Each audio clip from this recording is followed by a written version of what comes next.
सद्यस्थितीत शाळा कधी सुरू होणार याबाबत अनिश्चितता असताना सर्व विद्यार्थ्यांच्या आधार क्रमांकाची नोंद मार्चपर्यंत करण्याचे आदेश शिक्षण विभागाने दिलेत।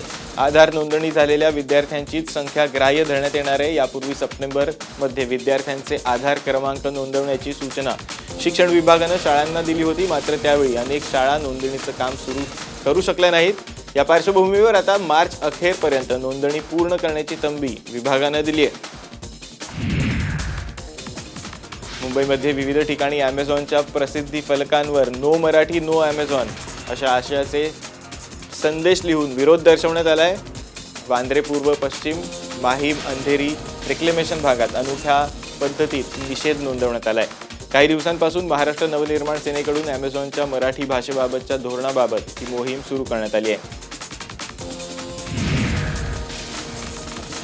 आयफोन आणि अँड्रॉइड मोबाईल वापरणाऱ्या ग्राहकांसाठी मोठी बातमी। 2021 पासून काही आयफोन आणि अँड्रॉइड मोबाईल फोनवर व्हॉट्सॲप आता चालणार नाहीये। जे आयफोन आणि अँड्रॉइड मोबाईल जुन्या ऑपरेटिंग सिस्टीमवर चालतात त्यांना यापुढे व्हॉट्सॲप वापरता येणार नाही। iOS 9 आणि अँड्रॉइड 4.0.3 ऑपरेटिंग सिस्टीमवर व्हॉट्सॲप वापरता येणार नाहीये। त्यामुळे या मोबाईलवरील व्हॉट्सॲपची सेवा बंद होणारे सेवा सुरू ठेवण्यासाठी नव्या व्हर्जनवर अपग्रेड होण्यास सांगण्यात आलंय। व्हॉट्सॲप वापरता येण्यासाठी आयफोनच्या iOS 9 किंवा त्यावरील ऑपरेटिंग सिस्टीम असणं बंधनकारक असणार आहे। तसेच अँड्रॉइड मोबाईल धारकांसाठी अँड्रॉइड 4.0.3 किंवा त्यापेक्षा नवीन ऑपरेटिंग सिस्टीम असाव्या लागणार आहेत। मुंबई नागपूर समृद्धी महामार्गाच्या कामासाठी करण्यात येणाऱ्या ब्लास्टिंगमुळे घरांना तडे तर शेतीचंही मोठ्या प्रमाणात नुकसान होत आहे। ब्लास्टिंगमुळे दगड उडून घरावर पडत असल्यानं घराची कौलं आणि पत्रे फुटत आहेत, तर दगड माती आणि धुळीचा थर पिकांवर साचत असल्यानं शेतमालाचंही मोठ्या प्रमाणात नुकसान होत आहे।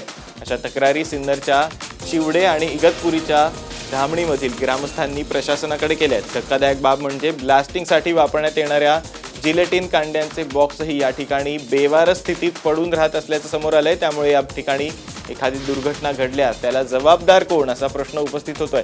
तर प्रशासनानं पंचनामा करून संबंधित कंपनीला नुकसान भरपाई देण्याचे आदेश देऊनही कंपनी त्याकडे दुर्लक्ष करत असल्याचं ग्रामस्थांचं म्हणणं आहे। राज्य सरकारनं मागासवर्गीय कर्मचाऱ्यांना मोठा दिलासा दिलाय। सेवा ज्येष्ठतेनुसार पदोन्नतीस पात्र असलेल्या मागासवर्गीय अधिकारी कर्मचारी यांची पदोन्नती 2017 पासून थांबवण्यात आली होती।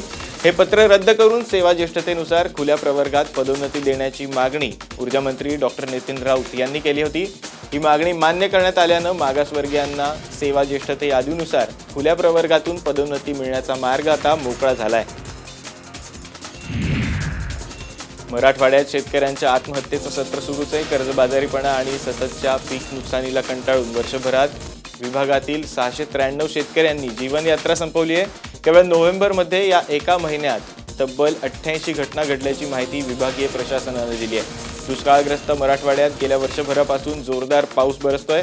आतापर्यंत कमी पर्जन्यमानामुळे खरीपासह रब्बी हंगामातील नापिकीमुळे शेतकरी संकटात होता। गेल्या वर्षी परतीचा तर यंदा प्रारंभीपासूनच पावसाचं सातत्य अधिक असल्यानं खरीपाचं विक्रमी उत्पादन होण्याची शक्यता होती, पण ऑगस्ट नंतरही पावसाचा जोर कायम राहिल्यानं शेतकऱ्यांना मोठं नुकसान सहन करावं लागलंय।